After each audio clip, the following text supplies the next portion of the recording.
Hey y'all, I got the notion today that I should give y'all an update on what I've been doing. Because I've disappeared for something like 2 years or something like that. Something crazy and nonsensical. If you've seen this in your little subscription area or something like that, well then you probably subscribed to me at some point and knew me under a different name, Chaotic Campaign, which was a name I used when I was doing a lot of Pathfinder stuff, but lately, in different areas of the internet, I'm doing. That was not a sentence. I've been doing some streaming things with other people relating to less Pathfinder, more story gamey sort of stuff. You know, like indie wonderful garbage. Because a man some of you may know of by the name of Adam Coble. Um,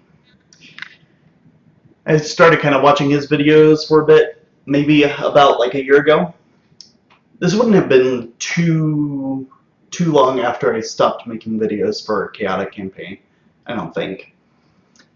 Um, which I should tell you why I stopped making them for a second. It's not a very good reason, but I just want to like actually answer the question, just because, you know, why leave it unanswered?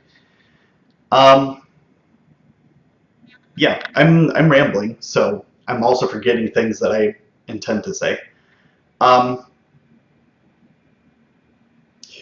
so Adam Cole's the dude who makes Dungeon World, and he streams a lot of his stuff. And Dungeon World's sort of like an entry into the indie game stuff for some people, including myself. Um, and I play Dungeon World. Um, I actually think it was Apocalypse World first, which Dungeon World is based off of, if you don't know. Um,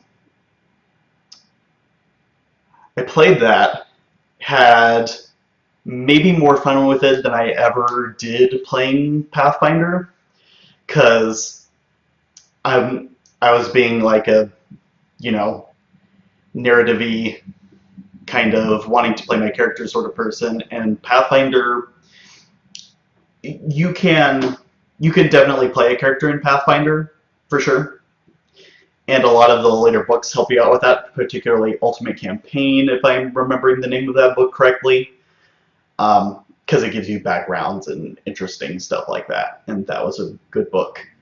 Um, but yeah, these indie games, the reason I've been kind of excited about them is because the rules are sort of designed so that you can just like concentrate on narrating what your character does in like the imaginary stuff, the fiction, as Dungeon World and everybody in the indie dealio calls it. You just kind of like create fictional stuff like your character and your what they're doing and the setting. And when you narrate certain things like using a sword or a bow or something like that, then the game makes you roll for something and add a stat, which I think is cool because it means it's really easy to teach. Because you could have somebody else DM the game and then you just tell them what to do, which is nice. Um, Another big game I've been getting into um, is John Harper's game, Blades in the Dark. That's a really good game. You're playing like these thiefy sort of people, like since my audience is probably all Pathfinder people, you're playing like rogues and um, people who talk to ghosts and like fighters basically. You have like different classes for that. They're called playbooks because that's Apocalypse World terminology, but you know, whatever. Um,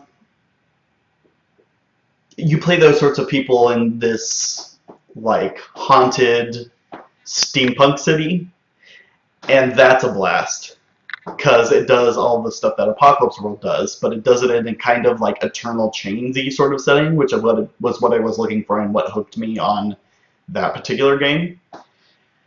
That game's too good. I think you can buy it for $20 on Drive-Thru RPG right now. Because the game's not done yet, but it's in the works and it's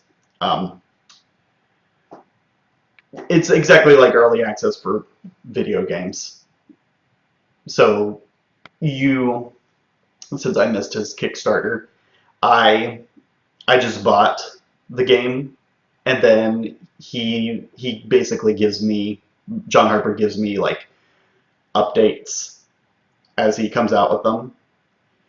And that's been pretty good because it keeps getting better and better with every update, and it's my favorite game already. So, and also the previews of the next edition he's doing are quite impressive, if I do say so myself, which I do. Yeah, so the next thing I wanted to go to is why I stopped making videos for a hot minute, and that's because I had like, I think it might have been like a couple of things happening at once where I started concentrating too much on bad comments, which you should never do, and on thumbs downs, which is also garbage that you shouldn't focus on. And then I also kind of started running out of ideas for what I wanted to make videos about.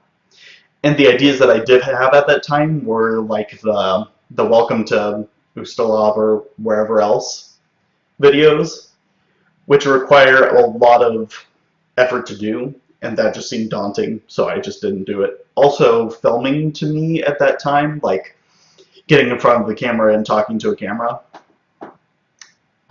seemed kind of daunting, and I would kind of have to push myself every single time that I did it, because probably the format at the time was like, you have to kind of perform according to like a vague script that you write, and that's boring. Or maybe not boring, but it's daunting to do. And I don't think my videos in the future, if I keep making videos, are going to be much like that anymore. So, what have I done in the time in between? I've been streaming on Twitch here and there. It's usually somebody else who's in charge of the streaming, and I'm just popping in. Eric Vulgaris is his name, and he does a show called Once Upon a Game where he does one-shots. All the shows are one-shots, and it's a lot of fun doing those games. He plays like games like Microscope. What else have we done? I think the most racy one was Hot Guys Making Out, that's a fabulous game. Because we were rooting for the hot guys to make out the entire time, and then they did, and then it was lovely. It's actually, if you see, like if you dig through the worm, God, that's going nowhere. Jesus. If you dig through the internet for the VOD I was on where we played Hot Guys Making Out, nothing ever got that bad. Like there was no sex scene in that game. It was just hot guys making out, and that was it. What else have we played on that show? What would have been my favorite? I guess. Oh yeah, that's an important milestone, and it leads to another thing. We've actually played a one-shot of a hack of Blades in the Dark that I made, which is this crazy fucking idea that I came up with one day because I moved. Yeah.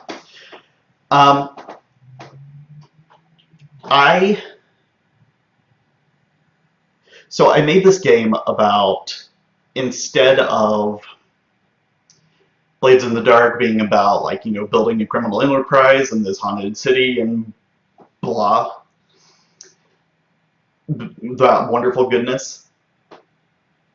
I made it about renovating houses. It's a game called Household Renovation of Great and Terrible Power.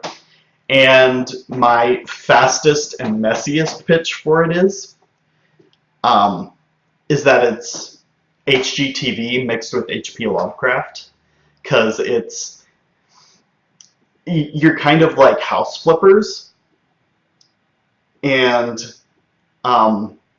you're in this world that's like a duplicate reality, like an alternate universe where like the Freemasons have replaced like Christianity as a religion, which is like Freemasonry isn't a religion, but in this world it is, and it's weird and terrible, and that game makes me cringe when I playtest it in the most wonderful of ways. I playtested that game maybe 6 times. Have I done 5 or 6 playtesting sessions? I think I have. Yeah. So yeah, I make role-playing games now, so that's changed. Turns out when you play a lot of games, you start designing them.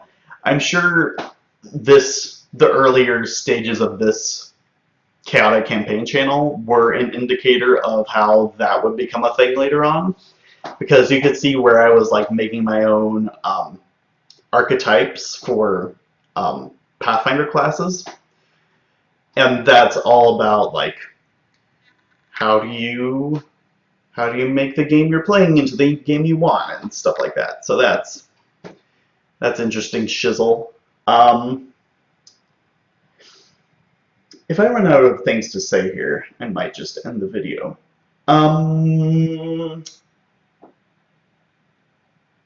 When I was thinking of making this video, I figured I'd be better than to just start humming and then end the video abruptly. But maybe I'm not that good.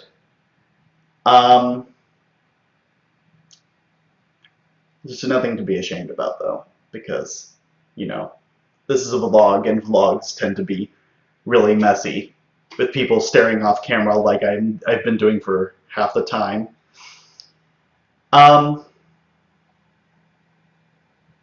That's just the way things work. Also, if you heard a bark out there, that's because I have a dog now, and he is lovely, and apparently needing attention, so I guess that's where I'll end the video. Okay, see you guys when I make another one or decide to do whatever else.